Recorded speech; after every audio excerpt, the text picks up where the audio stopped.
things, and then I'll open it up for questions. Everybody good with that? All right. So the Austin Police Department is aware of our current staffing challenges and strives to retain and graduate as many qualified cadets as possible. Our academy staff makes every effort to work with the cadets who have missed class due to injury and illness. Due to the Academy's training structure, it is not always possible to provide additional time necessary for the cadets to complete the requirements needed to graduate. While early parts of the Academy curriculum could have been completed virtually, we are now at a stage of training that requires in-person and hands-on tactical application. We are disappointed anytime a cadet is unable to complete the academy. No cadets have been fired due to injury or illness, but instead have resigned knowing they are eligible to attend the next scheduled academy class. The department is committed to supporting our officers, supporting our cadets, and looks forward to them serving as law enforcement officers to create a safe Austin for residents and visitors. So that's the prepared statement, and what I'd like to do is just go into a couple statements. One is that we started with 100 cadets. We currently have 82. So we've lost 18 cadets, but 8 of them are for injury and illness. So for the last several weeks, we've really been looking and exploring, hey, this is 8 individuals and their families who have dedicated their life, their time to say they want to be an Austin police officer. So we have been exploring what we can do for those individuals. And I'm here to say is that I just had my last meeting today before this meeting, that we're looking at a way to retain those individuals with our police department. They're still going to have to start the next academy, but I think it's a level of commitment that we owe it to those employees to keep them employed, as well as to we emphasize employee health and wellness, and this is a way that we can continue to take care of those officers. So currently we have 8 that have resigned. We will be looking at rehiring those 8 in the future. We haven't come up with that process, but we are looking at that. To me, that is a commitment on our level that we really do want to take care of our employees, and they went through a long process and a rigorous application process and testing process to get on with this department, and they're part of our family, and we want to take care of them. I can say, well, why are we here today? Like you said, sometimes it takes situations like COVID, things that we've never had before, to really sort of dive in and do things differently. And we always say that we're a department willing to reimagine, to look at things differently. And the COVID, because we have had several, I can't give you the numbers for privacy reasons, but we've had several that have received COVID, and it's like, this is something that they didn't ask for, and it just happened. And unfortunately, for years, we've had a process to where our attrition rate has been 18-20% that we have lost in the academy. So right now, half of the 18 are due to injury or illness, and it's like, you know what? Maybe we do need to pivot. Maybe we do need to change. And the good thing is that we would have that many more employees already ready to start the next academy. We're in a staffing challenge right now to where it is important that we have good officers, ones that have already said, I want to be in this profession to start this next academy. What better to have the ones that have already given up their time, their efforts, their jobs, moved their families here for us to take care of them and for them to continue to be with our family here at APD. There's been some questions about making up the time. Why is it so difficult? Why can't you just go ahead and miss a few weeks and then just start it over again so we'd have a different graduation time? There is a lot of scheduling that goes into an academy. As I said in the prepared remarks, is that we do every effort to shift, to accommodate individuals to do virtual training if we can, but there's certain classes in the academy, especially as I mentioned on Skills Week and hands-on, to where it's an all hands-on deck. We bring FTOs from the street, we bring citizens in, we bring our instructors in, and they go through scenarios and things that it takes a build-up approach. Is that week one you have a certain aspect, week two you have an aspect, and it builds upon their training.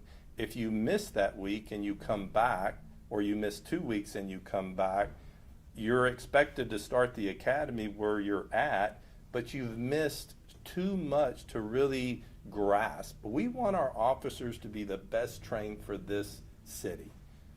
And we're not going to push somebody out that is not ready and prepared. So unfortunately, even though we do everything that we can, there was someone that had a minor injury that needed to be out for a week. We were able to maneuver the schedule to make sure that person is still in the academy and still moving forward. There was other individuals earlier in the academy that also we were able to, whether it be virtual or whether they were injured, it didn't require physical fitness, and they were able to monitor the class and participate in a different way on light duty. But unfortunately, there are times when you just can't move forward, and we offer them to go ahead and to resign and start the next academy. That's the piece that where I'm here today excited to say, you know what, we're going to pivot, we're going to change that. If you're injured and you have an illness, we're going to keep you. You still got to maybe process to the next academy, but we're going to keep you. We're going to show the employees that, hey, you made an investment in us, and we're going to make an investment in you. So with that, I'll go ahead and I'll open it up for other questions. What are some of the options that you're thinking about doing as far as like retaining these employees that have needed to resign? Can you when you say what duties in the department can we have them do, or what was the question? Well, what are you had mentioned pivoting and looking at other options for these cadets. Like, what are some of those things? Okay, so if you can say. I'm going to try to answer that question. If I don't get it on target, please let me know. This last class, we waited a year to start the academy. That's, one of the challenges that we started another academy. So our Reimagine class, and hopefully we'll get back on track. But before this is that there were several people that moved to Austin, that their families moved, and they were just waiting for the class to start. So we piloted a neighborhood liaison program to where we brought like 8 people in, we hired them, and we just said, hey, connect with the community. Do some work with the community and learn other aspects of our department. What we're looking we're just not saying, hey, you're a cadet, we're gonna you no longer can be in the academy, so we're just gonna put you somewhere else and work in the department.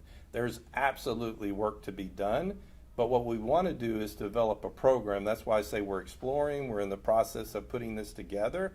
But the idea is that throughout that 40 hours is that we want our cadets connect with the community. So we want to reinvigorate that program a little bit.